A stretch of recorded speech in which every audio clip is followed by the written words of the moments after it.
Alors, bonjour à tout le monde. Bonne assemblée de sabbat. Allez à Jean 17, 17. J'avais envie de vous demander d'y penser par cœur. Je pense que vous pourriez le faire parce que c'est un verset clé dans la Bible. Il y a plusieurs qui savent exactement de quoi il s'agit. M. Vachon aussi. Alors, si on regarde ce qui est écrit ici, c'est ce que Dieu, c'est-à-dire le Christ, a mentionné avant de mourir. C'est sa prière sacerdotale qu'on appelle. Et il a dit ici, en parlant de tous ceux que Dieu appelait à ce moment-là et qui allait appeler au cours de l'histoire, donc vous maintenant, nous, le Christ a demandé à son Père, il dit ceci, sanctifie-les. Ça veut dire mets-les à part. Sanctifier, ça veut dire mets-les à part parce qu'ils sont spéciaux. Pas parce qu'on a une valeur en soi, mais à cause de la valeur que Dieu nous donne. Il dit, mets-les à part. Comment? Par ta vérité. Et il dit, ta parole est la vérité.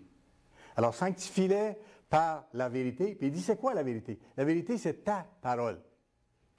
Et c'est de ça que je vais vous parler aujourd'hui. Ça semble un immense sujet. Le titre du sermon, c'est « Chérir la vérité » ou « Apprécier la vérité ». Mais je vais vous la traiter d'une façon particulière. Vous montrer à quel point le fait de connaître la vérité, la loi de Dieu, son plan, nous met à part, justement, nous rend différents de la société autour de nous, de là où nous avons été tirés. Ça nous rend totalement différents. Et il faut, et parce que Dieu nous dit aussi, soyez saints comme je suis saint. Donc, soyez différents du monde dans lequel vous avez été tirés, soyez davantage comme le Christ, soyez davantage comme le Père, qui a la même mentalité, la même culture, la même façon de penser. Et dans ce sens-là, la vérité, c'est un trait distinctif de l'Église de Dieu. Et c'est un trait distinctif de ceux qui appartiennent à Dieu, de ses enfants, de ceux qui sont en formation actuellement. Vous savez, notre société n'est pas bâtie sur la vérité. Je parle de la société humaine en général. La société, elle est bâtie sur le mensonge, au point de départ. Rappelez-vous, dès qu'Adam et Ève ont été créés, qu'est-ce qui s'est passé dans le jardin d'Éden? Satan est arrivé, Dieu l'a permis, Satan est arrivé et il leur a proposé le mensonge. Il a dit non, vous ne mourrez pas, même si vous faites ce que vous voulez. Moi, je vous dis, faites ce que vous voulez. Choisissez vous-même ce qui est bien et ce qui est mal. Et c'est pour ça que dans ce sens-là, symboliquement, ils ont pris l'arbre du bien et du mal, c'est-à-dire qu'ils se sont appropriés l'autorité de décider ce qui allait être bien et ce qui allait être mal. Mais ça, c'est fondé sur un mensonge. Satan leur avait menti. Il dit, vous avez une âme immortelle, vous ne mourrez pas. Faites ce que vous voulez, vous allez être heureux, vous allez être bien. C'est ça, dans le fond, qu'il leur a proposé. Alors, la société humaine qui commençait à ce moment-là par les deux parents, Adam et Ève, les deux premiers, elle a été basée sur quoi? Elle a été basée sur le mensonge. Parce qu'Adam et Ève ont choisi d'écouter la voix de Satan plutôt que d'écouter la voix de Dieu. Dieu leur avait offert avant la vérité. Mais ils ont choisi, ils avaient le libre arbitre, ils ont choisi le mensonge. Alors, à partir de là, tout ce qui s'est passé dans l'histoire de l'humanité, c'est que les hommes ont bâti leur société sur un mensonge. Et ce n'est pas un fondement solide. Au contraire. C'est la maison, plus que la maison bâtie sur le sable, c'est la maison bâtie sur la méchanceté qui ne peut que produire de mauvais résultats. Toute l'histoire humaine, si vous regardez après ça, vous pourriez l'étudier dans sa totalité, a été construite là-dessus. Et c'est le Dieu de ce siècle, après ça, Satan, le diable, qui a continué d'infuser d'autres mensonges à partir de là. Mais c'est à partir de cette base-là. Bon, sur le fait que l'homme peut choisir ce qui est bien et ce qui est mal. Et je vais vous donner des exemples tantôt pour vous montrer à quel point c'est rendu dans la société et à quel point ça fait mal aux êtres humains. Ça semble bon au point de départ. Ça paraissait bon pour Ève, hein? Le fruit était attirant, il paraissait bon. Mais ce qui vient avec après, c'est pas bon. Le résultat, quand c'est basé sur un mensonge, c'est pas bon. Quand c'est basé sur la vérité, c'est le bonheur, c'est la joie, c'est la paix d'esprit. C'est deux voies totalement différentes. Regardez simplement comment les annonces publicitaires sont bâties aujourd'hui. Je n'ai pas besoin de vous donner beaucoup d'exemples pour que vous sachiez que c'est bâti sur le mensonge. On est les meilleurs. Notre produit est le plus vendu. Nommez-les. Là. Puis ça, c'est les choses les plus délicates, je dirais. Il y a des choses encore plus négatives ou plus mensongères, de toute évidence, que ça, qui sont mentionnées dans les annonces publicitaires. Soit des exagérations aussi. Quand on fait une exagération, c'est un mensonge. Parce qu'une exagération, par définition, c'est d'en mettre plus qu'il y en a. Je n'ai pas 10 pommes dans mon panier, j'en ai 20. Oui, non, mais j'en ai 10. Je dis que j'en ai 20, j'exagère. C'est un mensonge. L'exagération est un mensonge. Si je prétends que mon produit est meilleur qu'il est, c'est un mensonge. Alors que je sais que par l'industrie actuelle, on essaie de diminuer la qualité des produits, augmenter le prix par exemple, diminuer la qualité, mais toujours dire qu'il est meilleur. On va diminuer la qualité pour le rendre meilleur encore. Alors, il y a des mensonges partout en cours de route, là, juste dans ce que je viens de vous dire. OK? On fait croire que le produit est beaucoup meilleur qu'il était alors qu'on a diminué la qualité. Et on prétend qu'on est les meilleurs sur le marché ou tout ce que vous voulez dans ce sens-là. Le plus efficace. C'est votre intérêt qui compte. Ah, je vous vois sourire. Il y a certaines publicités là-dessus aussi. Des fois, je blague avec mon époux, je dis oui, c'est vrai, c'est notre intérêt qui compte, ils veulent l'avoir. Ils veulent avoir la capitale avec. C'est un mensonge. C'est un mensonge. Oui, comme quelqu'un disait, oui. Certains se sont déjà présentés en disant c'est votre bien qu'on veut. Ils l'ont eu. Ils ont pris notre bien. C'est vrai. C'est non seulement dans les annonces qu'il y a des mensonges, mais c'est partout. Parce que les voix du monde sont basées sur le mensonge. Alors, ce n'est pas étonnant qu'il y en ait autant, qu'il y ait autant de fausseté, qu'il y ait autant de mensonges. Et ça blesse et ça fait mal et ça crée les problèmes qu'on connaît dans notre société. Vous allez voir jusqu'à quel point tantôt. Heureusement, il y a une autre voie que celle-là à suivre, qui est la voie de Dieu. Et une voie qui nous est révélée, parce qu'en tant qu'être humain, on ne la connaît pas, sinon par accident, parce que certaines personnes sont plus justes par nature. On en parlait justement au dîner ce midi aussi, comme Paul explique. Ils ont comme une loi pour eux-mêmes, comme Dieu explique, quand ils font le bien et ils en récoltent les bons résultats. Quelqu'un, par exemple, qui, sans connaître Dieu, respecte sa parole donnée, bien, il y a des bons résultats. Il y a une loi, comme pour lui-même, qui est en rapport avec la loi de Dieu sans qu'il sache, mais il y a des bons fruits à ça. La personne qui se marie est fidèle à son conjoint, il y a des bons fruits à ça. Il y a une famille heureuse, il y a des enfants qui ont un couple stable et tout ça. Voyez-vous, et même si la personne ne connaît pas le vrai Dieu, si elle met ces lois-là en application, il y a des bons fruits. Elle a une loi comme pour elle-même. Mais Dieu nous révèle sa loi lorsqu'il nous appelle et il dit, regardez dans ma parole. Regardez les lois que je vous donne, vivez-en et vous allez être heureux. Regardez Psaume 119. Psaume 119. Et c'est là disponible pour tous les êtres humains de découvrir la splendeur de la parole de Dieu. Et puis pour nous autres, à chaque jour, c'est notre grande joie de pouvoir étudier les textes, les approfondir, en vivre. Et on apprend comme ça la voie de Dieu qui marche et qui donne de bons résultats. Psaume 119 et le verset 103. Commençons au verset 103. Que tes paroles sont douces à mon palais, plus que le miel à ma bouche. Donc, les paroles de Dieu, c'est précieux, c'est riche, ça vaut quelque chose. Verset 104, par tes ordonnances, je deviens intelligent. Oui, parce que quand je comprends les lois de Dieu, puis les façons de faire qu'il me dit d'utiliser, j'ai l'intelligence qu'il faut pour prendre les bonnes décisions. J'acquiers la sagesse. Aussi, je hais, quoi? Toute voie de mensonge. Vous remarquez à quoi il compare ça? Pourquoi il dit ça? À cause de ce que je viens de vous expliquer. Parce que toute notre société, à un point qu'on a difficulté à imaginer, toute notre société est basée sur le mensonge. Toute la société. Toutes les choses qui se font autour de nous sont basées là-dessus. Alors, il dit, par tes ordonnances, je deviens intelligent. Aussi, je hais toute voie de mensonge. Donc, pour devenir intelligent selon Dieu et comprendre la voie de vie pour être heureux, c'est de rejeter les bases de cette société-là, rejeter le mensonge. Verset 105. Ta parole est une lampe à mes pieds. Quand je vais chercher dans la parole de Dieu pour savoir comment vivre et que j'en vis, je sais comment marcher sur mon sentier parce qu'il y a une lumière en avant de moi qui m'éclaire. Et une lumière sur mon sentier. Et c'est pour ça que c'est écrit dans Matthieu 4, verset 4 aussi, que l'homme vivra de toute parole qui sort de la bouche de Dieu. Pour être heureux, pour marcher sur un chemin éclairé, pour marcher sur une voie qui est bonne, qui est paisible, c'est les voies de Dieu. Alors, le monde est basé sur le mensonge? Oui. Mais Dieu dit, voici, je vous donne ma Bible, je vous donne ma parole. Ça, c'est la lampe pour que vous soyez capable de marcher dans ce monde des ténèbres-là, pour être heureux, pour être capable d'avancer spirituellement, de connaître la vraie joie puis le vrai bonheur.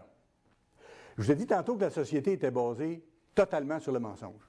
On va y penser un petit peu. Vous allez voir, ça affecte tous les aspects de la vie de tous les êtres humains. Ça affecte la santé. Je vais vous dire pourquoi. La santé des êtres humains est affectée parce que notre société est basée sur le mensonge et qu'on lui enseigne le mensonge. Ça affecte le mariage. Ça affecte les relations entre les individus. Le fait que notre société est basée sur le mensonge, ça affecte notre façon d'éduquer nos enfants. Ça affecte notre façon de voir nos rôles en tant que mari et femme. Le fait que la société est basée sur le mensonge et qu'elle continue de l'être, ça affecte notre façon de voir les richesses et d'administrer nos biens, de faire nos finances personnelles. Ça affecte ça aussi. Allez dans Osée, chapitre 4. Osée, chapitre 4.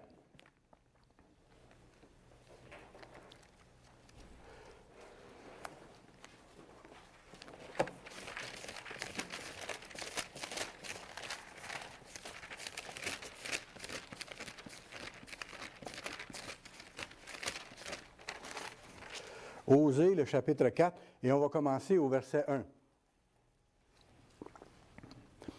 vous rappelez du titre du sermon? Chérir la vérité. Ce qui nous a été donné de si précieux. Je le mets en comparaison avec ce que le monde a à offrir, qui est basé sur le mensonge. Et on va le voir de plus en plus. Osée, chapitre 4, et commençons au verset 1. Écoutez la parole de l'Éternel, enfants d'Israël. Car l'Éternel a un procès avec les habitants du pays. Donc Dieu dit, je ne suis pas content avec ce que vous avez fait. Parce qu'il n'y a pas de vérité.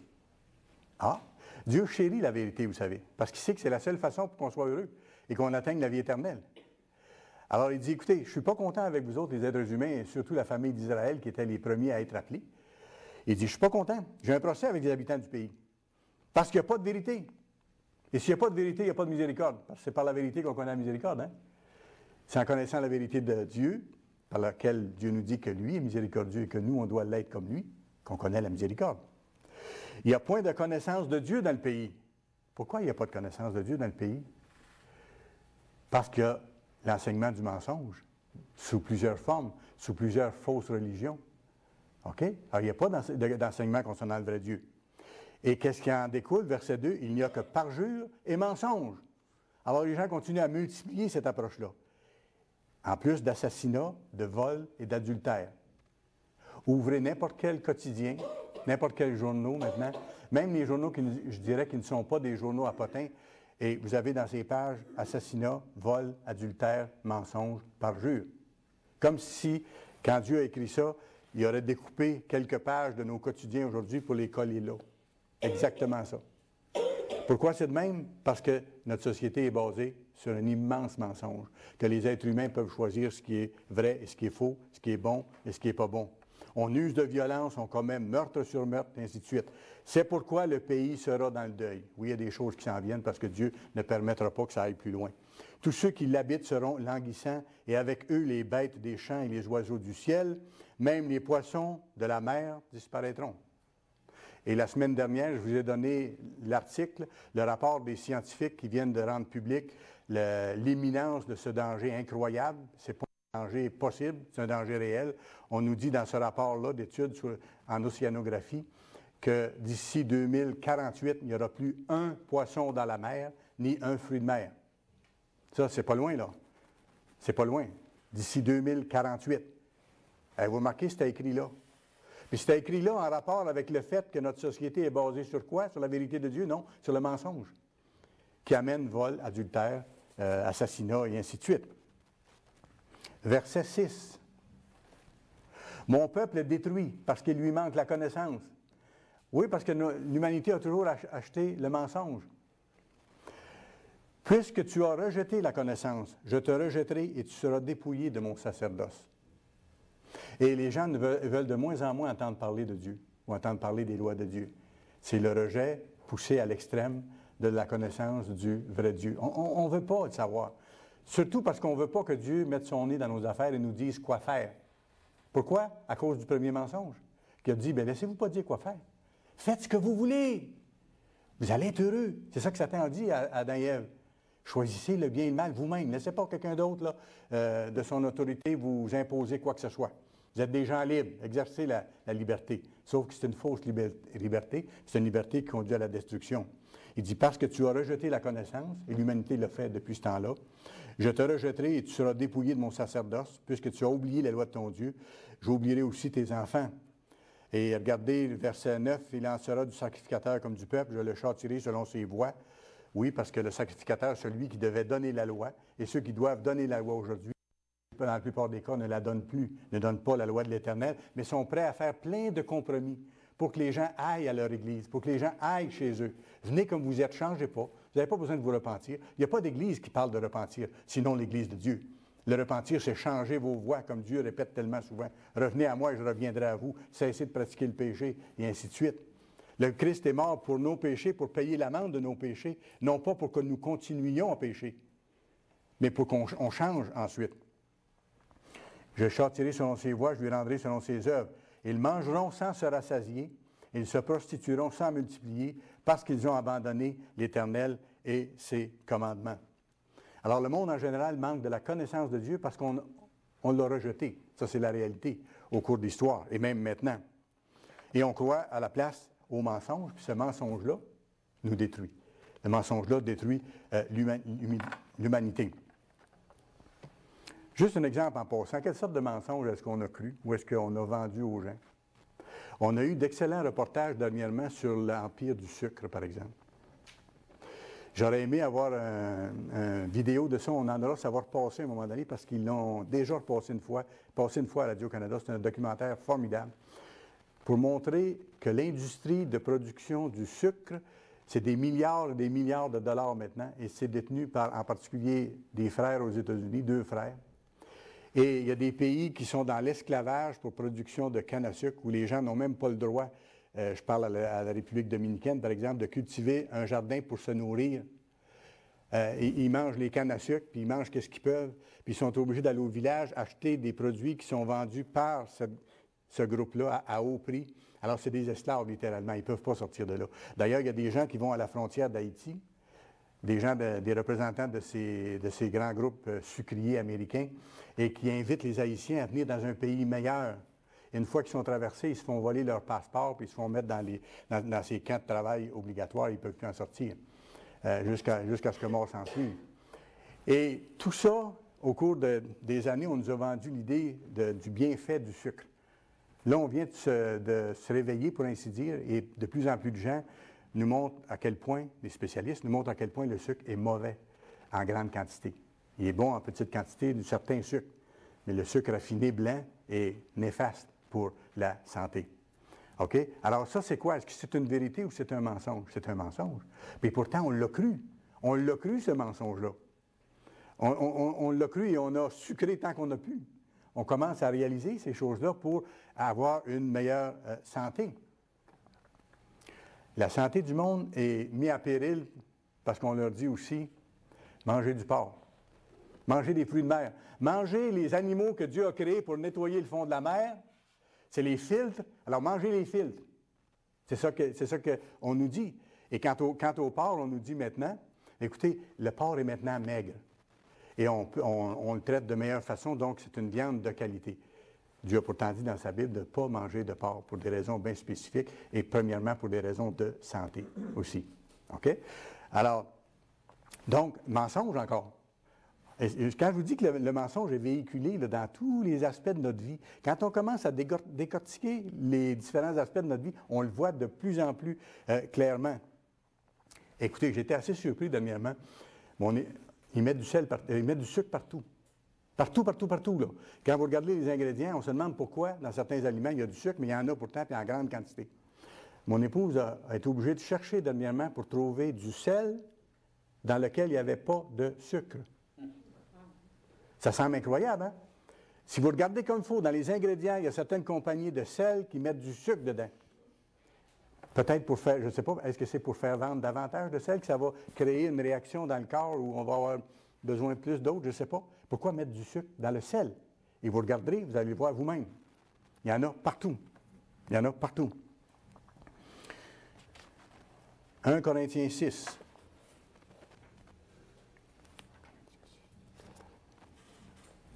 « 1 Corinthiens 6, un autre aspect de notre vie, lequel la société est basée sur le mensonge. Et surtout depuis qu'on a enlevé les critères moraux des sociétés. Parce que dans nos peuples, il y a 100 ans, même moins que ça, mais mettons une centaine d'années, il y avait certains principes moraux qui étaient encore appliqués et il y avait les bons fruits qui résultaient de ça. Maintenant, ça a été changé. On a mis de côté tout ce qui est moralité. Si quelqu'un a le malheur de prononcer le mot moral ou moralité dans une interview de télévision ou de radio, il va se faire huer comme quelqu'un qui viendrait d'une autre planète et qui serait une menace pour les êtres humains. Faut pas. J'ai même été surpris parce qu'il y a un collègue psychologue à un moment donné qui disait, lui, aux gens que quand il rentrait dans son bureau pour consultation, qu'il fallait qu'il laisse les questions de principes moraux de côté s'il voulait être traité. C'est assez fort. C'est assez fort. Ça veut dire, occupez-vous pas des principes moraux qui peuvent venir de Dieu. Choisissez par vous-même, puis moi, je vais vous aider à choisir. Mais laissez-vous pas guider par personne. Comprenez-vous? Ça, c'est un psychologue qui disait ça, là. Alors ça, c'est dans notre société moderne. 1 Corinthiens 6 et le verset 13. Les aliments sont pour le ventre pour les aliments, et Dieu détruira un comme l'autre. Un petit peu. Verset 15. Ne savez-vous pas que vos corps sont des membres du Christ? Donc, je ne mets pas n'importe quoi dans mon corps au point de vue alimentation non plus. Ce que Dieu a dit de ne pas le mettre, pas y mettre, je n'y mets pas. Je dois faire attention à mon corps. On doit tous faire attention à notre corps de ce côté-là aussi. Peut-être faire plus d'exercices, faire attention à ce qu'on mange et ainsi de suite. Mais ça va plus loin ici. Il parle de la question des relations sexuelles. Il dit, prendrai-je donc les membres du corps de Christ pour en faire les membres d'une prostituée? Loin de là, ne savez-vous pas que celui qui s'attache à une prostituée est un seul corps avec elle? Il devient un avec cette personne-là. Car il est dit, les deux deviendront une seule chair. Mais celui qui s'attache au Seigneur est avec lui un seul esprit. Ça, c'est l'autre voie. Ça, c'est la voie de la vérité. Ce n'est pas la voie du mensonge. OK? Et lorsqu'on se marie dans ce contexte-là, qu'on fait une seule chair avec notre épouse ou notre époux, notre conjoint, c'est que là, on met la vérité de Dieu en application. Il y a des bons fruits. Les enfants n'en souffrent pas. Les autres membres de la famille n'en souffrent pas. Au contraire, ça fait des belles réunions de famille et les petits-enfants viennent après et c'est la tribu élargie et c'est le bonheur de vivre qu'on les voit grandir. Ils ne vivent pas dans 2, 3, 4 ou 5 foyers différents, comme on voit maintenant, en prétendant, comme les spécialistes essaient de nous faire croire, que tout le monde finalement est plus heureux comme ça, parce qu'ils font plus d'expérience. Pas sûr. Loin d'être pas sûr. Parce que la famille est bâtie de telle sorte que c'est les liens avec les nôtres, avec les plus proches. Un enfant aime son père et sa mère. C'est sûr qu'il peut s'adapter à une autre personne. Si un des conjoints meurt, il y a des choses qui peuvent changer. Mais lorsque le conjoint change de conjoint encore 2 et 3 fois et que l'enfant se retrouve avec 2 ou 3 chambres, 2 ou 3 maisons, une semaine à une place, une semaine à l'autre, je ne suis pas sûr que son développement ne soit pas atrophié et qu'il n'en souffre pas. Au contraire, on a des témoignages considérables là-dessus. Alors, la Bible est claire là-dessus. Mais celui qui s'attache au Seigneur est avec lui un seul esprit. Fuyez la débauche. Parce que la débauche, c'est le mensonge encore. Ça paraît bon au point de départ. Quelque autre péché qu'un homme commette, ce péché est hors de son corps, mais celui qui se livre à la débauche pêche contre son propre corps. Il dit, ne savez-vous pas que votre corps est le temple du Saint-Esprit qui est en vous, que vous avez reçu de Dieu et que vous ne vous appartenez point à vous-même? Écoutez, c'est ça qu'on a fait au baptême. On s'est donné entièrement à notre Sauveur. On a dit, j'accepte ton sacrifice pour moi. Maintenant, je sais que ma vie ne vaut pas rien. Prends-la, fais-en ce que tu veux. C'est ça qu'on lui a dit, hein? Et les ministres qui nous ont montré au baptême nous ont expliqué ces choses-là pour que ce soit un engagement total. Et après ça, on essaie d'éliminer ce qui est autre chose que la vérité ou la façon de faire de Dieu. Car vous avez été rachetés à un grand prix. Glorifiez donc Dieu dans votre corps et dans votre esprit qui appartiennent à Dieu. Alors la société, elle, qu'est-ce qu'elle nous dit de ce côté-là, en ce qui concerne les relations maritales et tout ça? C'est qu'on a le libre choix, qu'on peut faire ce qu'on veut.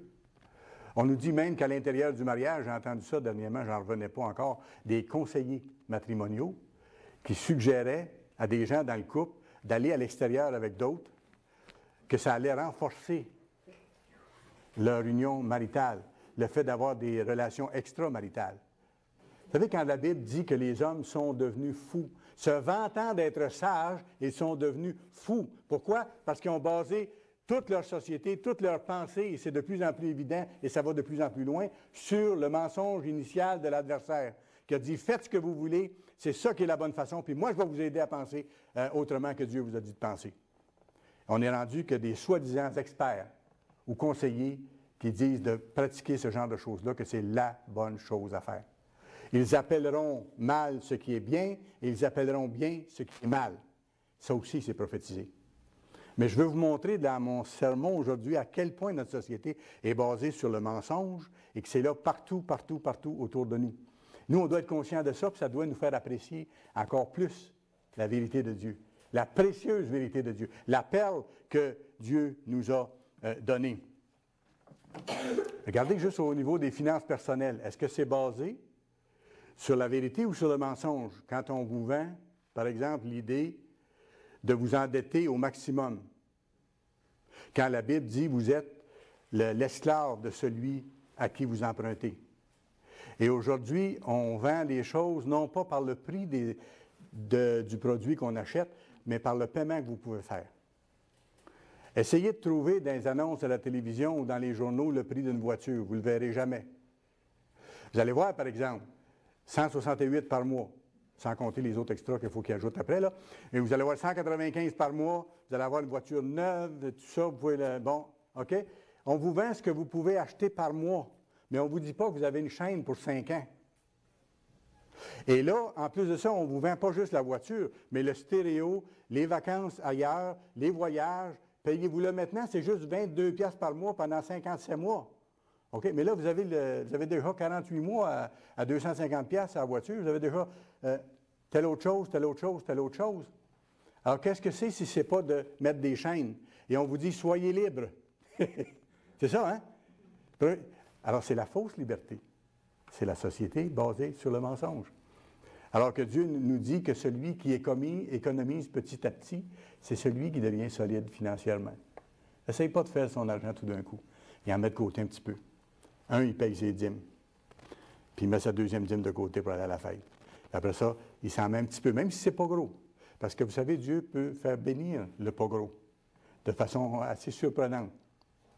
Il peut vous ouvrir des portes que vous n'avez jamais imaginées, ou ainsi de suite. Mais il vous dit, suivez mes lois. La loi de vérité, c'est la loi de la dîme, c'est la loi d'une bonne administration, de ne pas dépenser au-delà de nos moyens, puis de faire comme nos anciens nous disaient dans nos familles, commence par ramasser ton argent, puis après, tu iras acheter l'affaire que tu veux avoir. Puis là, quand tu vas partir avec, payer. On ne peut pas faire ça pour tout, on ne peut pas faire ça pour une maison ou certains biens comme ça, mais tout le reste, on peut le faire. Et si on ne le fait pas, on paye de l'intérêt à un tiers et les gens se mettent des cartes de crédit jusque-là. Et après, ils payent des taux à 18, 20, 25 de taux d'intérêt. Ça, c'est un quart du montant par année que vous avez emprunté, que vous donnez à la compagnie d'assurance. Puis là, pour être certain que vous êtes bien attaché, on vous envoie, comme on envoie dans le courrier régulièrement, vous le recevez sûrement chez vous, des offres de plein d'autres cartes de crédit. Puis même, il y en a qui vous disent, si toutes vos cartes de crédit sont pleines, mais vous ne pouvez plus avoir de crédit nulle part, venez me voir. Moi, je vais tout mettre d'un paquet à votre crédit, puis là, je vais vous aider. C'est votre intérêt, je viens dans votre intérêt. Je veux votre bien. En arrière de ça, c'est ça. Il faut apprendre à connaître la société dans laquelle on vit pour être capable de résister à ça et de voir. Vous irez voir dans Luc 12, versets 13 à 21, l'expérience qui est donnée là. Vous savez, c'est le cas de cet homme riche-là, que les terres avaient bien rapporté, là, puis ça a pu où mettre son argent, puis il a acheté d'autres terres, puis il a dit, je vais bâtir des silos encore plus grands, je vais me bâtir des entrepôts pour mettre encore plus, puis il dit, après ça, je vais pouvoir manger, puis boire, puis Dieu dit, insensé, ton âme va t'être demandé demain, tu vas aller dans ta petite boîte, tu vas avoir fait ça pourquoi? Tu vas avoir fait ça pourquoi? Tu as mis tes priorités ailleurs que où tu devais les mettre. Tu les as mis dans le mensonge, dans ce qui paraissait bien, plutôt que de les mettre dans la vérité qui apporte du bien. et d'amasser graduellement quelque chose pour tes enfants ou pour les autres autour. OK? Mais en ayant le temps de vivre avec tes enfants, par exemple. Parce qu'il y a beaucoup de gens, malheureusement, qui ont tombé dans le piège de Satan en disant « Je veux être absolument riche. Après le premier million, ça me prend le deuxième. Je veux faire grossir mon entreprise, puis elle va devenir assez grosse que les concurrents qui sont là, ils vont disparaître, puis je vais occuper tout le terrain. Puis mais en faisant tout ça, il n'est pas chez eux. Il n'est pas avec sa femme. Espérons que c'est la première. Puis il n'est pas avec ses enfants. Espérons qu'ils ne sont pas éparpillés dans 3 ou 4 familles. Il n'a pas le temps d'aller jouer au hockey sur la patinoire le soir avec ses petits gars. Il n'a pas le temps de colorier avec ses petites filles. Il n'a pas le temps de leur parler. Il n'a pas le temps d'aller prendre des marches avec eux autres. Non, monsieur est important, il est occupé à d'autres choses. Pourquoi? Parce que sans s'en rendre compte, il a acheté le mensonge sur lequel toute la société vit. Et il vit là-dessus lui-même. Et le résultat, c'est qu'après avoir couru, pédalé, tant d'années pour amasser tout ça, il rentre dans la petite boîte et il n'a pas vécu. Il pensait qu'il était pour vivre un jour. Pas vécu. Et quand vous regardez les grandes chaînes de commerce, j'en nommerai pas. J'aimerais ça d'en nommer, mais j'en nommerai pas. Des gros magasins à chaîne qui arrivent dans des régions, qui s'installent, qui vendent un peu de tout. Il y a à peu près juste les frais funéraires qu'ils ne font pas maintenant. Qui prennent tout. Là, on le voit dans la région ici, il y a des gros magasins qui se sont installés, puis là, on ferme d'autres épiceries. Parce que ces grands magasins-là, à plusieurs rayons, ont décidé de mettre l'épicerie en coupant les prix au maximum. Fait qu'ils étouffent tous les autres petits autour, jusqu'à temps qu'il n'y ait plus personne dans le pays. Et ça rapporte à qui? À quelques actionnaires qui sont ailleurs. C'est plus des entreprises de famille, là. C'est plus des petites épiceries. Je me rappelle du temps où il y avait dans nos villages, chez nous, c'était pas une grosse ville, et puis pourtant, on avait 3 boulangers, puis on avait 2 ou 3 cordonniers, puis on avait toutes ces choses-là. Mais là, vous avez tous ces services-là dans ces grosses boîtes-là. Fait que ceux qui étaient les cordonniers locaux ou les réparateurs de ça n'existent plus. Et là, les petites épiceries locales disparaissent, nos fabricants de meubles disparaissent, et ainsi de suite, parce que ces grandes chaînes-là ont tellement de pouvoir d'achat qu'ils vont l'acheter en Chine pour l'avoir moins cher. Ils n'ont jamais fait de profit comme ils en font là. Mais pendant ce temps-là, si vous avez marqué, toutes nos usines ferment.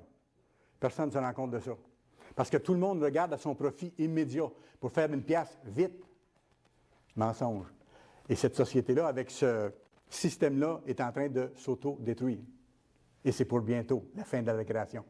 Voyez-vous? On le voit. On le voit se développer devant nous de façon magistrale. Et c'est jamais assez.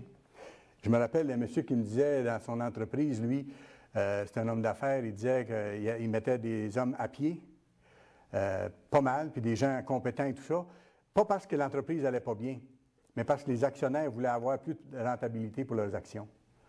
Autrement dit, il avait fait X millions l'an passé, puis là, il avait mis sur papier l'objectif d'en faire 13 millions de plus l'année suivante. Puis comme il ne pouvait pas augmenter les profits sur les ventes, la façon de le faire, c'était de couper du personnel dans l'entreprise, faire le travail par ceux qui sont là. Alors, ceux qui restent font le travail de 1,5, de 2, de 3, se vident émotivement et physiquement, mais les actionnaires font de l'argent. Voyez-vous? Alors ça, ce n'est pas la société de Dieu. Ça ne sera pas pareil dans le monde à venir. Laissez-moi vous le dire, ça va être quelque chose de tout à fait différent de ça. Dans la Bible, on voit le principe, on peut aller voir de 1 Corinthiens 11. On n'était pas loin. 1 Corinthiens chapitre 11.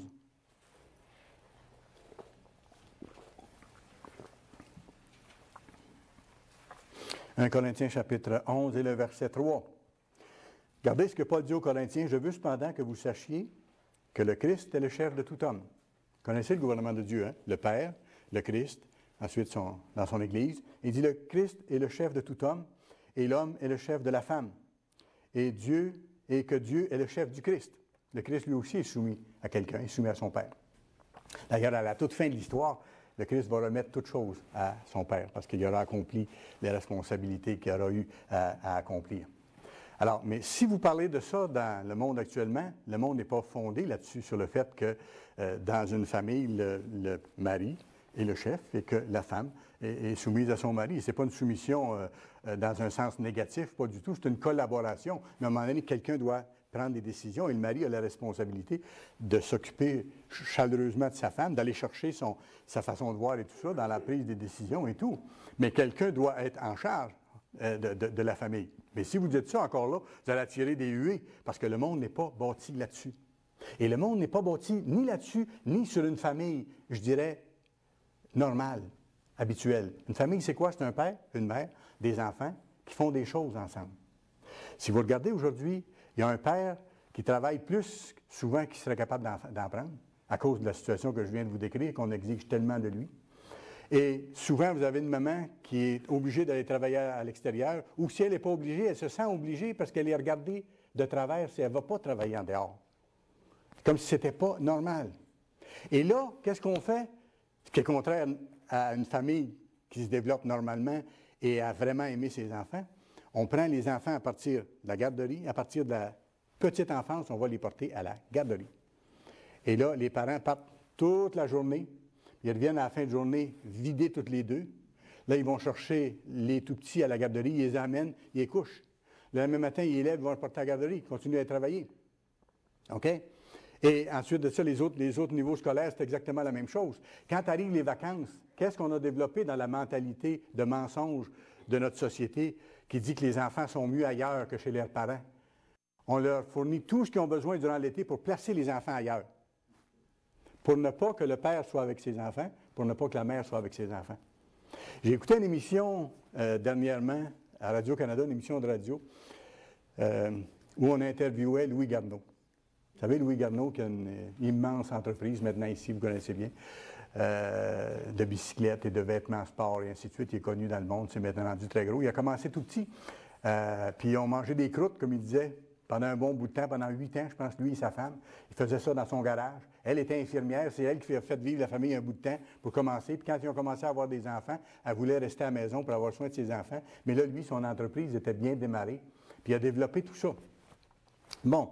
La dame à Radio-Canada interviewait M. Garneau, puis sur ses valeurs, sur ce qu'il aimait dans la vie, puis tout ça. Puis il dit, il y a une affaire qui m'a fait bien plaisir hier soir quand je suis arrivé chez nous. Il dit, moi, ma femme, elle ne va pas travailler à l'extérieur. Elle est à la maison. Il dit, elle reçoit les enfants, elle les reçoit quand elle arrive de l'école, puis tout ça. Il dit, quand je suis arrivé chez nous hier soir, il dit, il faisait frais à l'extérieur, j'ai rentré dans la maison, il faisait chaud, puis ça sentait les bons biscuits. Il dit, ma femme avait fait des biscuits au four, puis il dit, les enfants étaient arrivés de l'école, puis ils avaient mangé des biscuits, puis là, ils étaient contents, puis ils avaient joué avec leur mère, ils avaient fait des choses, puis tout ça. Puis il dit, après ça, on a pris un bon souper ensemble avant de faire quelque chose. C'est un homme de famille, M. Garneau. Et puis, la femme qui interviewait M. Garneau, je pense qu'elle a fait des boutons. Ou elle a eu des coliques, je ne sais pas ce qui s'est passé, mais elle a eu une réaction en voulant dire, vous ne savez pas ce que vous dites. Vous ne réalisez pas, M. Garneau, qu'à dire ces affaires-là, il y a plein de gens qui vous écoutent, qui vont avoir les cheveux dressés sur la tête. Votre femme à la maison, ça n'a pas de sens. Se vantant d'être sages, ils sont devenus fous. Je sais très bien, pour connaître un certain nombre de dames qui travaillent sur le marché du travail, qui aimeraient bien mieux, de temps en temps, pouvoir avoir 1 heure ou 2 pour faire des biscuits à leurs enfants, puis aller jouer dans la neige avec eux autres, puis attendre leur mari, puis là, prendre un bon souper ensemble, faire des choses ensemble le soir, sans être à moitié morte, en arrivant à 4h30, et puis avoir le goût de faire rien, puis être capable de faire rien. Voyez-vous? Mais la mentalité est tellement rendue loin, basée sur le mensonge, que quelqu'un qui ose décrire une famille normale où on a la joie d'être ensemble et où une maman, elle travaille à plein temps. C'est pas parce qu'elle ne travaille pas qu'elle est à sa maison. Elle travaille à plein temps, des fois elle travaille plus. S'occupe de la décoration de la maison, s'occupe de l'administration, s'occupe de différentes affaires, de prévoir les repas, de s'occuper des enfants, de faire des réceptions lorsque d'autres gens viennent. C'est merveilleux, c'est un travail extraordinaire, c'est un rôle valorisant, mais on l'a dévalorisé dans notre société. On a rejeté ça et quand on en parle comme quelque chose de complètement anormal.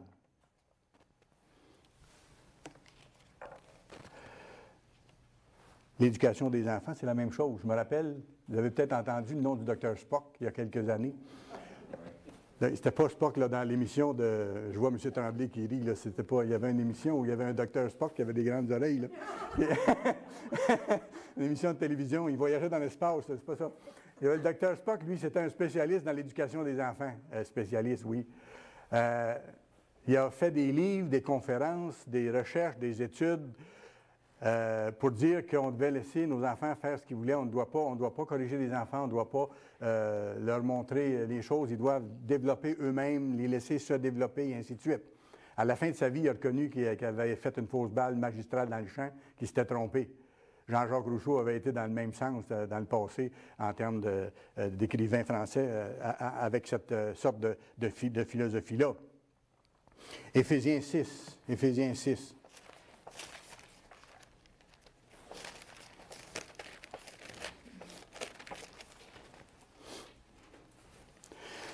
Laissez tout faire aux enfants, ils vont être heureux. C'est le contraire. Parce que les enfants ont besoin d'être rassurés en ayant des guides, en ayant des balises. Je peux faire telle chose, ça, je ne peux pas faire telle chose. Des fois, ils ne sauront pas pourquoi tout de suite. Mais le parent sait qu'il y a un danger à faire telle chose. Mais il dit non, tu ne le fais pas. Il y a une interdiction là. Alors, il faut qu'ils soient montrés. Ils n'ont pas la science infuse. Il faut qu'il leur soit montré. Éphésiens 6, regardez le verset 1 à 3 ici.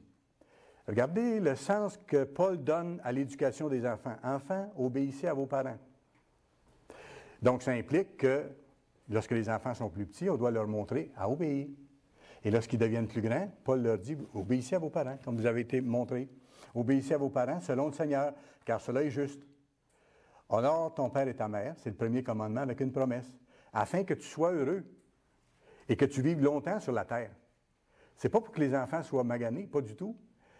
Et c'est pas de les aimer que de les laisser faire ce qu'ils veulent. C'est pas d'aimer un petit garçon et une petite fille que de les laisser sortir à minuit le soir dans les rues à 12 ans. Vous savez, il y a une logique, là. Il y a quelque chose.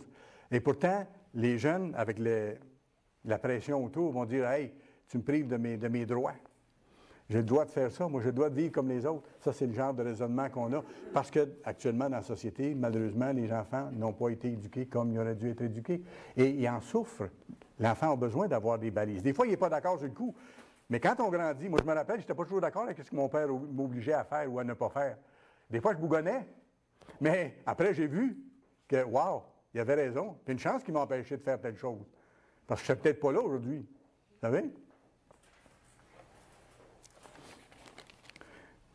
Continuons ici. Les spécialistes, pour vous montrer à quel point la société basée sur le mensonge est rendue qu'elle croit ses propres mensonges. Elle a été plus loin que ce qui avait été donné, mais elle va plus loin dans le mensonge. On a aujourd'hui un mensonge qui est celui de dire qu'il n'y a pas de lien, par exemple, entre les jeux vidéo violents que les enfants jouent et la violence qu'on voit augmenter chez les jeunes. Il dit, ben non, il n'y a pas de lien entre ça. Ils sont capables de faire la différence. J'ai entendu quelqu'un dire ça dernièrement. Les enfants sont capables de faire la différence. Ça, c'est un jeu, puis la vie, c'est à côté. Sauf que, comme vous devenez ce que vous mangez lorsque vous absorbez la nourriture physique, on devient ce que l'on absorbe mentalement par ce avec quoi on nourrit notre esprit. Et quelqu'un qui se nourrit de violence dans les jeux violents n'a pas d'autre chose dans la tête ou très peu d'autre chose que de la violence. Et quand des situations analogues se présentent, quelles vont être, vous pensez, les réactions? Ils sont déjà entraînés à ça. Ils en ont tiré tellement dans les jeux vidéo. Ils en ont frappé tellement dans les jeux vidéo que la réaction va être comme ça. J'ai resté surpris hier de la réaction quand le dernier PlayStation est sorti, le PlayStation 3. Vous avez vu les nouvelles là-dessus.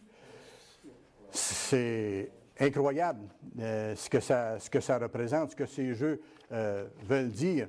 Il y a un spécialiste ici, c'est-à-dire un spécialiste, un vendeur d'une grande chaîne, qui lui-même est un joueur de ça et qui trouve ça dangereux, lui-même d'ailleurs, mais il en vend aux jeunes.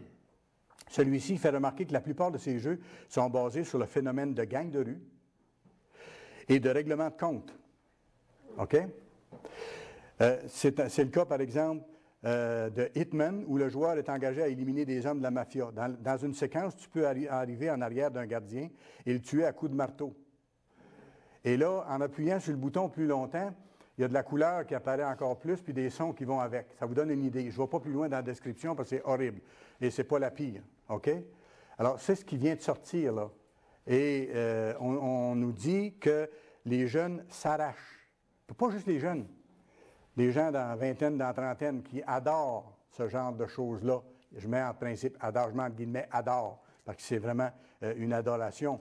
Hier, on a fait la queue devant les grands magasins, ici aux États-Unis, pour avoir ces PlayStation 3, les plus violents à ne jamais avoir été produits. Et quant aux parents, on dit que la majorité des parents n'en tiennent pas compte. Ils savent qu'il y a beaucoup de violence, mais ils n'en tiennent pas compte. Dans le fond, ils n'osent pas prendre leurs responsabilités. OK? Ils n'en tiennent pas compte. Et des fois, ils vont dire au monsieur du magasin, de toute façon, si je n'y achète pas à mon garçon, il va aller jouer chez son ami. Donc, ça veut dire que où est-ce qu'il est le milieu familial où l'enfant aurait du plaisir à être avec ses parents, tout ça. Il est mieux, d'abord, ça dit qu'il est mieux être ailleurs que chez lui, hein? Il est parti aussitôt. S'il jouait avec son père et avec sa mère et qu'il y avait des choses intéressantes, peut-être qu'il aimerait mieux rester là qu'aller avec d'autres. Vous savez? Ça ne veut pas dire qu'on ne peut pas avoir d'amis, là. Et là, on nous dit que les enfants devraient savoir faire la différence entre le jeu et la réalité. Et des experts nous disent, comme je vous dis, qu'il n'y a pas de lien entre les jeux violents et ce que les jeunes font. Et vous voyez l'augmentation de la violence dans les rues, vous voyez l'augmentation des gangs de rue. On parlait que c'est maintenant infiltré dans la région de Sherbrooke. À Montréal, c'est déjà encore hors contrôle. Ici, c'est assez avancé. Alors, mais on dit non, il n'y a pas de lien entre ce qu'ils mettent dans leur esprit et ce qu'ils font. Laissez-moi vous dire ce qui est arrivé hier aux États-Unis. Des gens qui voulaient tellement avoir ce jeu de douceur. Il y avait tellement le cœur à aller chercher ces bonnes choses-là avec gentillesse. Il y avait une ligne d'attente. Ça s'est passé aux États-Unis, au Connecticut. La course à la PlayStation 3 a donné lieu à plusieurs incidents aux États-Unis. Il y en a qui ont passé la nuit sur le trottoir à attendre pour être les premiers à rentrer. Au Connecticut, 2 hommes armés ont ouvert le feu sur des personnes qui faisaient la file devant le magasin Walmart. Y a-t-il un lien? Il peut-il avoir un lien? Ils voulaient avoir le jeu le plus violent qu'il n'y a pas, puis ils n'étaient pas capables d'attendre pour l'avoir, parce que la violence va avec l'intolérance. Alors, qu'est-ce qu'ils ont fait? Selon la police, les suspects ont tiré quand des consommateurs ont refusé de l'argent pour céder leur place. Alors, ce qu'ils ont fait, il y avait de l'argent, il y avait probablement des sources de revenus assez intéressantes. Ils ont dit, on va avoir votre place dans la ligne d'attente parce qu'on va avoir le jeu. Quand les autres ont dit non, que je garde ma place, ils ont tiré dessus. Alors, je pense qu'il ne faut pas être un spécialiste et il ne faut pas avoir inventé les boutons en 4 trous. Il ne faut pas avoir ce niveau d'intelligence-là pour comprendre qu'il y a un lien très direct entre la violence qu'on met dans notre esprit et la violence qui sort dans nos actions. C'est exactement ça. Ils ont fait là ce que le jeu montre, tout simplement.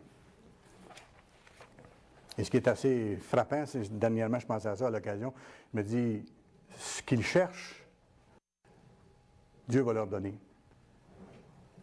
Parce qu'il s'en vient une situation de 3 ans et demi où il y aura des choses comme ça qui vont se passer à grande échelle. Mais ceux qui aiment la violence, à ce point-là, vont goûter la violence de l'autre côté. Donc, ce qu'ils cherchent, ils vont l'avoir. La Bible dit, cherchez et vous trouverez. Hein? Et ce qu'on cherche, on le trouve. Et ça va avec. Se vantant d'être sages, ils sont devenus fous. Je vais plus loin, vous pourrez aller voir vous-même Romains 1, versets 20 à 23. Les gens ont cru aux mensonges. Les gens croient encore aux mensonges aussi scientifiques en disant que tous les problèmes de l'économie et de l'écologie et de la pollution vont être réglés par les découvertes qu'on va faire. Mais regardez à quel rythme la Terre se détruit et les solutions, on les a pas. On les a pas. Les solutions pour le sida, on les a pas. Mais Dieu avait dit depuis le début qu'il y aurait un homme et une femme. OK? L'homme s'attachera à sa femme, et ainsi de suite. Il y aura un couple. Il n'a pas parlé qu'il y avait de danger de sida dans cette situation-là. Il n'y a pas gros de couples mariés, fidèles, qui ont eu le sida. Il n'y en a pas. OK? C'est le contraire qui se passe. Alors, vous irez voir dans Romains 1, versets 20 à 23, ça va exactement avec ça. Alors, tout ceci pour vous dire que les souffrances qu'il y a dans le monde, puis la violence qu'on voit autour, les famines qui ont été causées artificiellement de toutes sortes de façons, par le déboisement sauvage qu'on a fait, par l'appât du gain, ça, c'est basé sur la voie du mensonge qui a été inculquée dès le début par Satan en disant « Suivez pas ce que Dieu vous dit, faites ce que vous voulez, allez chercher tout ce que vous voulez, allez chercher ce que vous voulez le plus rapidement possible. » Une des choses actuellement que je pourrais donner comme exemple, puis vous savez très bien, qui est le résultat de ce choix-là basé sur un mensonge, puis on l'a vu clairement, c'est la guerre en Irak. Quand les États-Unis ont ramassé d'autres pays pour aller attaquer l'Irak, c'était pourquoi? Est-ce que vous vous rappelez la raison? C'était pour trouver des armes de destruction massive. OK? Apparemment, en Irak, il y avait des armes qui pouvaient mettre la planète en danger. Et là, même, le secrétaire d'État des États-Unis est allé à l'ONU avec des portraits de camions où il pouvait transporter ces armes de destruction massive-là pour lancer des missiles puis afin de détruire plein de monde et tout ça. Ça fait combien de temps qu'ils sont en Irak? Combien de mille morts plus tard du côté américain comme du côté de ces pauvres Irakiens là-bas? Il n'y a pas d'armes de destruction massive. Il y a du pétrole puis il y a du sable. Il n'y en a pas. C'était basé sur quoi? Sur la vérité? Non, sur un mensonge. Ils cherchent encore les armes de destruction massive.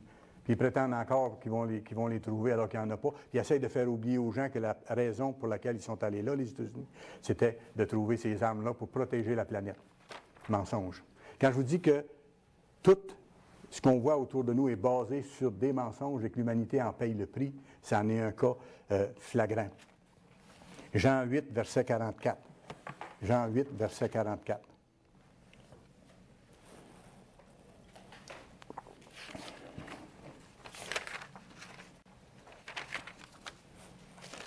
Jean 8 et le verset 44.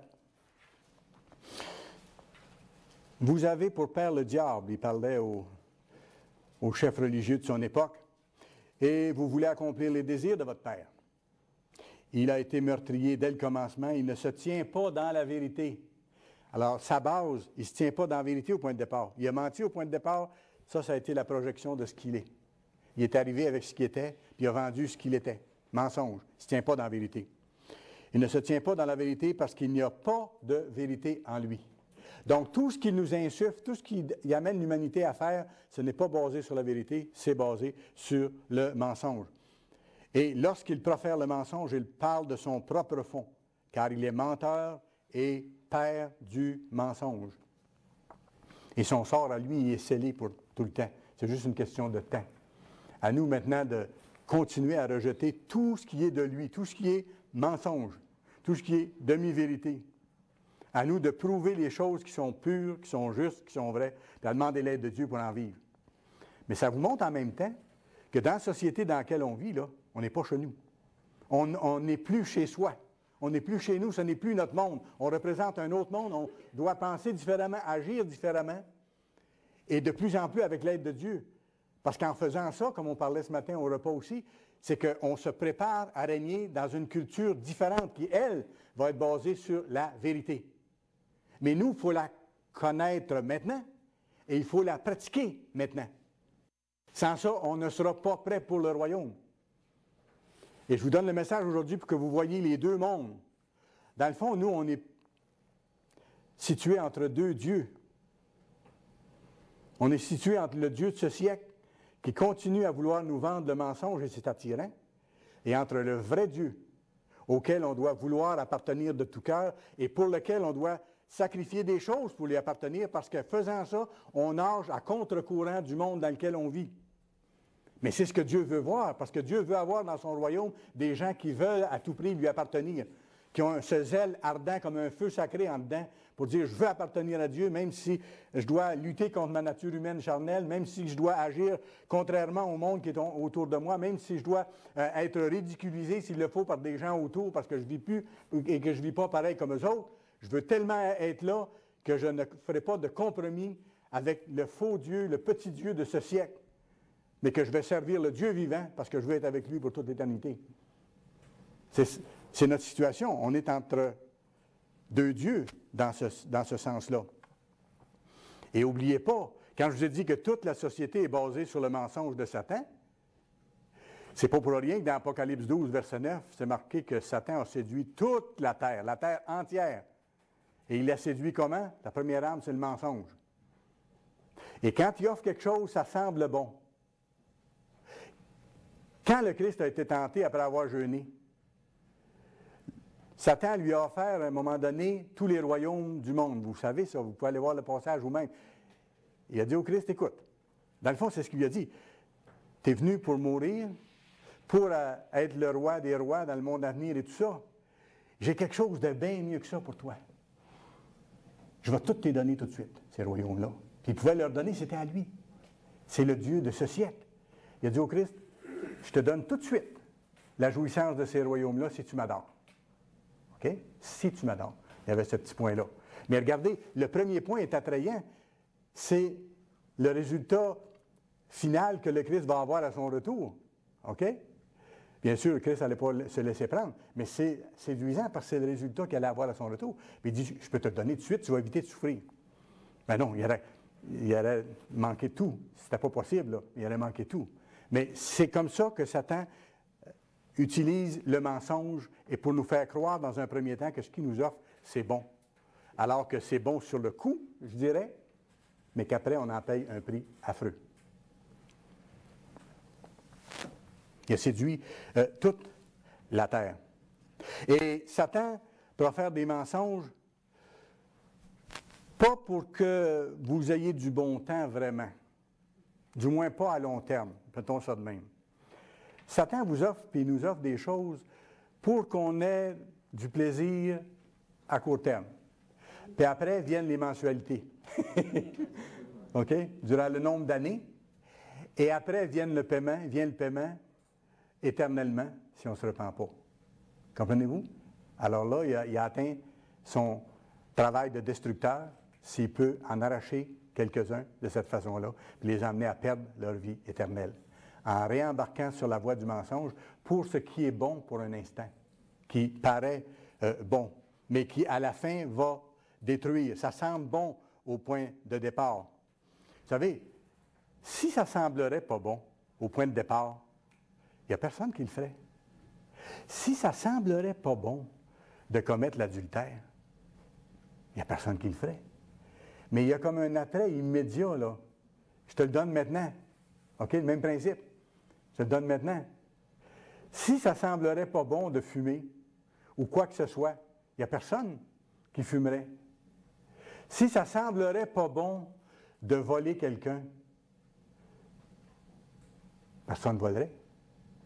Mais il reste que notre nature humaine nous entraîne à ça parce qu'il y a comme un plaisir immédiat, il y a comme un gain immédiat. J'insiste sur le mot immédiat. C'est toujours comme ça.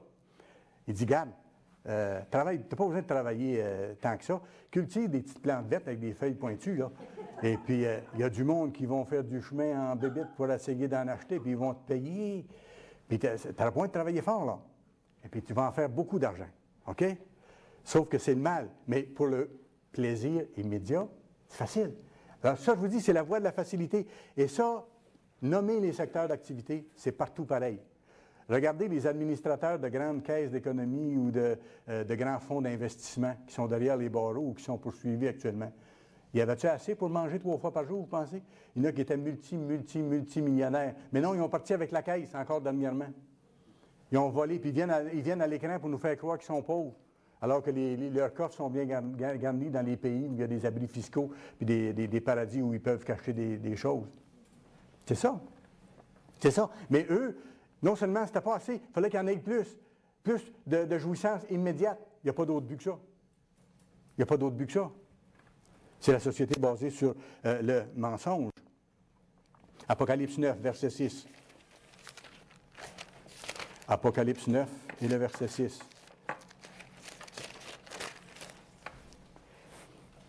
En ces jours-là, les hommes chercheront la mort, ils ne la trouveront point, ils désireront mourir, et la mort fuira loin d'eux. Ces sauterelles ressemblaient à des chevaux préparés pour le combat, et Jean décrit ici ce qu'il a vu dans ce songe, dans cette vision.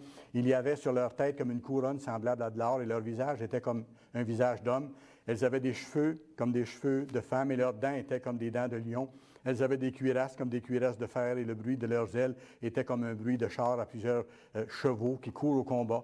Elles avaient des queues armées de dards comme des scorpions, et c'est dans leur queue qu'était le pouvoir de faire le mal aux hommes pendant 5 mois. Et on peut voir l'appareillage militaire qu'on connaît dans les temps modernes ici, qui sera raffiné jusqu'à ce point-là où on pourra tirer des choses, appelons-les bombes à fragmentation dans le langage moderne ou autre chose qu'on n'a pas encore connu. Elles avaient sur elles comme roi l'ange de l'abîme, nommé en hébreu Abaddon et en grec Apollyon. Et on parle que c'est le premier malheur. Mais pourquoi c'est comme ça? parce que Satan est l'ange de la destruction. Et ce qu'il veut, c'est détruire l'humanité. C'est ce qu'il voulait en donnant le mensonge de base à nos premiers parents. C'est ce qu'il a voulu tout le long en essayant de vendre aux êtres humains de chercher du plaisir dans ce qui est contraire aux lois de Dieu, en cherchant un plaisir immédiat, quitte à se détruire. Et à la fin, il va essayer d'amener les hommes à se détruire les uns les autres dans une guerre affreuse, comme on voit ici, parce que c'est un destructeur. Et on verra à ce moment-là, dans un sens, le vrai visage du menteur. Jérémie, chapitre 9. Du grand menteur par excellence. Jérémie, chapitre 9.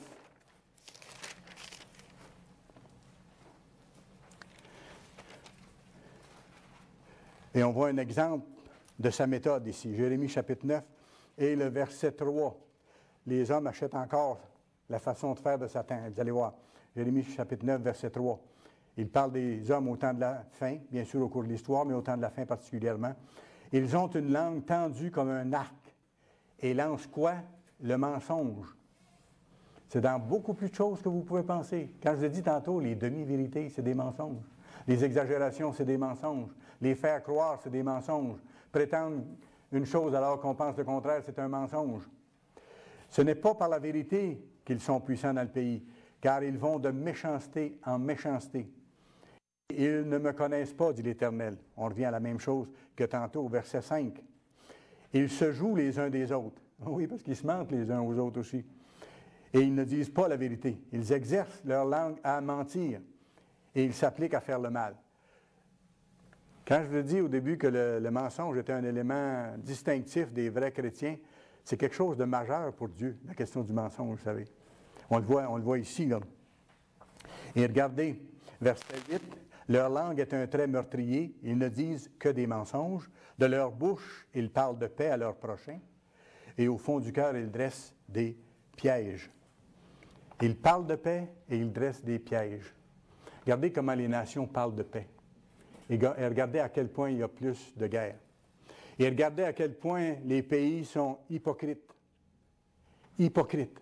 À quel point ils parlent de paix et ils se vendent sur les grandes tribunes mondiales de chercher la paix. Alors qu'en arrière, ils vendent des armes tant qu'ils peuvent, à peu près à tous les pays sur la face de la terre. Les États-Unis en vendent tant qu'ils peuvent. Le Canada est un vendeur d'armes majeur.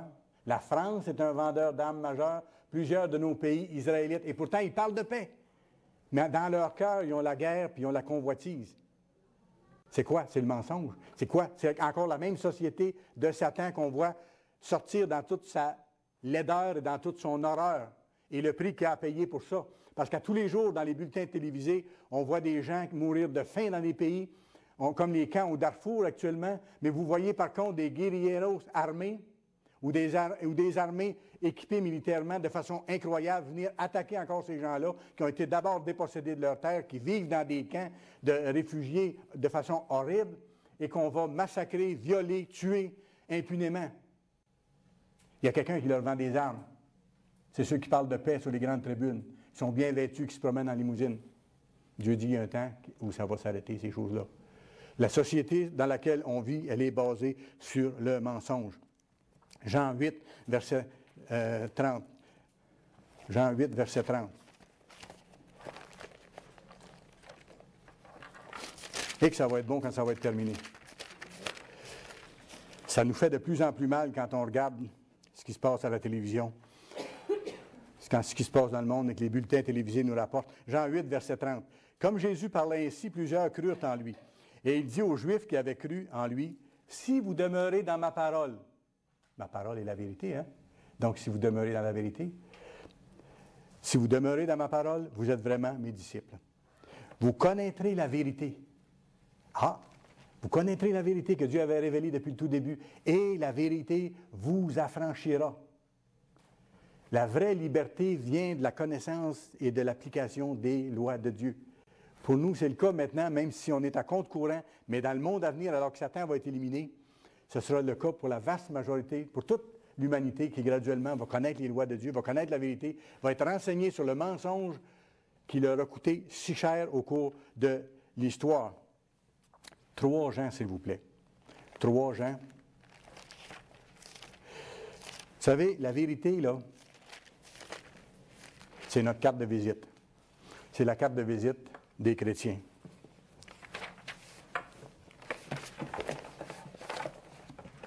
Commençons au verset 1. C'est un très beau passage par rapport à ça.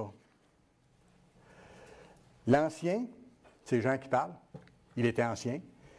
C'est un vieillard à l'époque aussi. À Gaius, le bien-aimé, que j'aime dans la vérité. Bien-aimé, je souhaite que tu prospères à tous égards et sois en bonne santé. C'est ce que Dieu voulait pour les êtres humains depuis le tout début.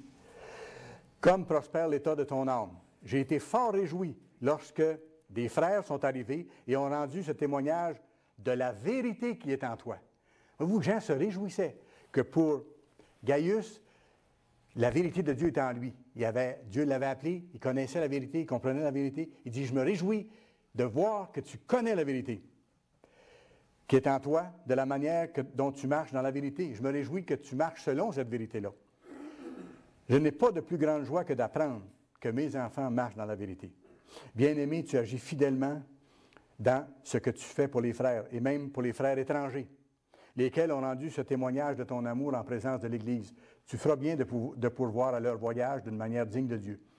Car c'est pour le nom de Jésus-Christ qu'ils sont partis, sans rien recevoir des païens. Nous devons donc accueillir de tels hommes afin d'être ouvriers avec eux. Pourquoi? Pour la vérité. On revient encore à ça. C'est notre base solide, absolument. Alors, comprenez-vous que c'est notre carte de visite pour nous? Rechercher la vérité de Dieu, fuir le mensonge du monde, et nous-mêmes dire la vérité quand on parle. S'il y a des choses qu'on ne peut pas dire, qu'on se taise. On doit apprendre ça. S'il y a des choses c'est mieux qu'on ne dise pas, on est mieux de ne pas répondre que de répondre pour s'en sortir en disant une chose qui n'est pas exacte. Parce que là, je mens. Et si je mens, je sers le petit Dieu de ce monde. Et je m'en vais de l'autre côté de la clôture. C'est une chose à laquelle on doit réfléchir. C'est exigeant, mais il faut le vouloir, puis il faut y faire attention. Et aussi à ce qu'on pense. Rappelez-vous ce que Paul a mentionné dans Philippiens 4, verset 8. Le premier élément que Paul nous donne sur sa liste de ce qu'on doit avoir à l'esprit. Il dit que tout ce qui est vrai, donc que tout ce qui est dans la vérité soit l'objet de vos pensées. Il donne d'autres éléments aussi, mais il commence par celui-là, que tout ce qui est vrai soit l'objet de vos pensées.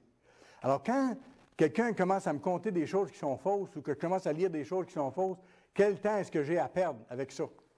Quand Paul me dit que tout ce qui est vrai soit l'objet de vos pensées. Je n'ai pas de temps à perdre avec ça. S'il y a du mensonge, s'il y a de l'erreur là-dedans, j'ai à éliminer ça totalement. Parce qu'on est les futurs leaders du royaume. Et nous, maintenant, on ne doit pas réduire la vérité. On ne doit pas diluer la vérité. On ne doit pas dire des demi-vérités. Sinon, comme je dis, on ment. Et vous savez, on doit développer de mettre vraiment tout notre cœur dans l'œuvre. Ce n'est pas encore parfait, on s'en va là. Mais quand on chante, aller à travers le monde entier pour prêcher la bonne nouvelle et tout ça, il faut que dans notre cœur, on soit engagé à le faire. Sans ça, il y a comme deux standards. C'est pour ça qu'il faut d'abord commencer par changer du cœur. Il faut garder le silence, parfois, dans certains cas. Ou des fois, quelqu'un va venir nous dire, quelqu'un, mettons, nous a fait quelque chose. Prends un exemple. Quelqu'un nous a fait quelque chose qui nous a blessés ou qui nous a causé des dommages ou qui a créé des problèmes. Et la personne, je parle d'un frère ou d'une sœur dans l'Église, viennent nous voir. Puis ils disent, est-ce que ce que j'ai fait, est-ce que ça vous a dérangé? Est-ce que j'ai mal agi? Est-ce que j'ai fait quelque chose de pas correct? Est-ce que ça a causé des problèmes? Bon. Pour être gentil, je peux dire, non, c'est pas grave. Non, c'est pas grave. Est-ce que j'ai dit la vérité? Non, je n'ai pas dit la vérité. La personne est venue vers moi, elle avait fait quelque chose qu'elle doutait qu'elle n'avait pas été correcte. Elle vient me demander donc de l'aider dans ce sens-là. Si je lui dis, il n'y a rien là, non, c'est pas grave, je te pardonne, je te bénis, non, c'est pas ça. Elle a besoin de savoir, de dire, oui, bon, ben, quand vous avez fait telle chose, quand vous avez dit telle chose, ça m'a blessé, j'avoue, ça m'a blessé. Je vous en veux pas, là, puis je ne vous tiens pas rigueur de ça, mais je suis content que vous soyez venu m'en parler. Comme ça permet qu'il ne reste rien entre nous, là. Mais c'est faux de prétendre, non, ça ne m'a rien fait. Ça m'a rien fait. Non, ça ne m'a pas rien fait. Ça m'a fait quelque chose. Et sans qu'on sache, c'est un mensonge. Voyez-vous? Alors, ça, je dis qu'il faut tranquillement prendre conscience de ça pour changer nos habitudes de ce côté-là. Si, pour être gentil, quand quelqu'un vient chez moi, avant qu'il parte, je dis, bien, viendrez me voir, là. Aussitôt que vous pourrez, viendrez me voir.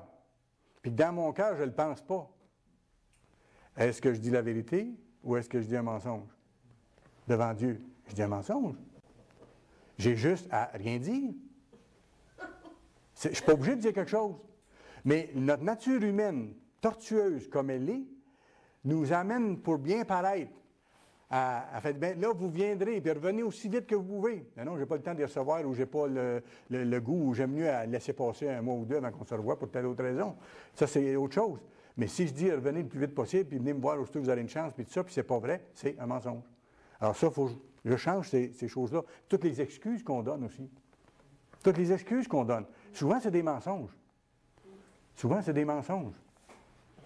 J'ai pas eu le temps. Oui, peut-être. J'ai pas pris le temps. Ah, peut-être mieux. J'avais beaucoup de choses à faire, puis là, j'ai consacré mon temps à telle chose, puis ça a passé droit, j'ai pas pu le faire à cause de ça. Là, je dis ce que c'est. Oui, ce qui sort de notre bouche est important aussi. C'est une chose qu'on doit apprendre. On n'est pas habitué. Je vais donner un message avant longtemps, peut-être là-dessus, sur l'art de parler. Il faut que je l'apprenne moi-même, comme il faut, avant de vous le donner.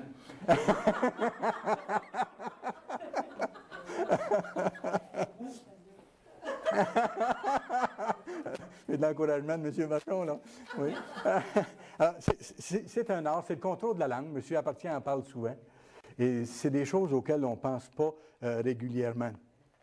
Comme notre manière de dire la vérité. Parfois, on doit dire la vérité à quelqu'un, mais la façon de le dire compte énormément aussi. Je sais une personne, par exemple, qui exprime ses opinions sur tout, ce qui n'est pas nécessaire, remarquez en passant, ce qui donne son opinion, puis qui donne son opinion toujours catégorique, très cassante et tout ça, peu importe ce que les autres en pensent. Et la personne va dire, bien moi, je ne tourne pas autour du pot. Mais souvent, si je traduis ça en un autre langage, ça veut dire, moi, je pense que ce que je pense, pensez ce que vous voulez. Et c'est une forme d'orgueil, c'est une forme de manque d'amour et de sagesse envers les autres. Vous pourrez aller voir dans Éphésiens 4, versets 13 à 15, où il est question de dire la vérité, mais avec amour. On peut dire la même chose, mais avec douceur. On peut dire la même chose avec amour.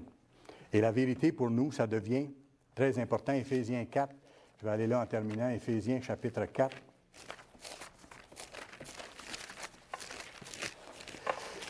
Et le verset 25. C'est pourquoi renoncez au mensonge et que chacun de vous parle selon la vérité à son prochain. Pourquoi? Parce que c'est la base de la culture divine. Dieu sait le prix que les êtres humains ont payé pour avoir suivi la voie du mensonge depuis le début de l'humanité. Alors il dit, apprenez la vérité, puis parlez vous-même selon la vérité. Apprenez-les, mais parlez selon la vérité. Et en terminant, le dernier verset, Apocalypse chapitre 3. Apocalypse chapitre 3, vous savez où je veux en venir. Le Christ dit à l'Église de Philadelphie, à ceux qui sont philadelphiens à cette époque-ci, « Je connais tes œuvres, voici parce que tu as peu de puissance, et que tu as gardé quoi? Ma parole. » Alors, ceux qui ont l'attitude de Philadelphie gardent la parole. Puis on a vu tantôt, c'est quoi la parole? Ta parole est la vérité. Ceux qui gardent la vérité. Et regardez le verset 11 ensuite. Qu'est-ce que Christ leur dit? Je viens bientôt. Retiens ce que tu as. Retiens la vérité que tu as. Parle selon la vérité. Aime la vérité, afin que personne ne prenne ta couronne et que tu puisses, je pourrais rajouter, recevoir la récompense de la vie éternelle.